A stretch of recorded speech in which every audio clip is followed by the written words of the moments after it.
RSV is a contagious virus that shows up as mild like cold symptoms for most adults, but those symptoms are far more serious for infants and older adults. The virus is the most common cause of bronchitis and pneumonia in kids under 1 year old. And the virus spreads when people cough or sneeze, which can increase hospitalizations. And that's what's happening here in the Quad City area. News 8's Harrison Belsanti spoke with a local doctor to find out what's behind the recent trend and how health officials are handling the increased demand.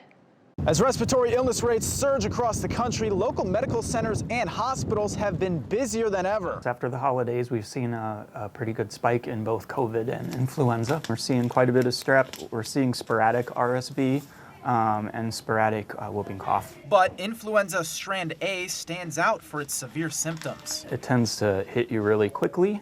You get a pretty high fever, body aches, and you just do not feel well. Dr. Robert Mikesell, medical director at Mercy One Genesis Convenient Care in Davenport, says what we're seeing isn't too big of a surprise. It's all because we're all stuck inside right now, so illness spreads pretty easily that way. Mercy One is seeing an average of 10 to 20 more patients per day at each convenient care location around the Quad Cities.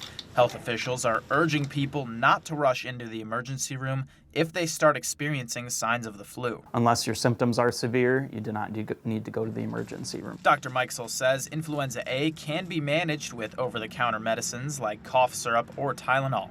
However, if you experience chest pain or shortness of breath, he recommends seeking medical attention. In Davenport, Harrison Belsanti, WQAD, News 8.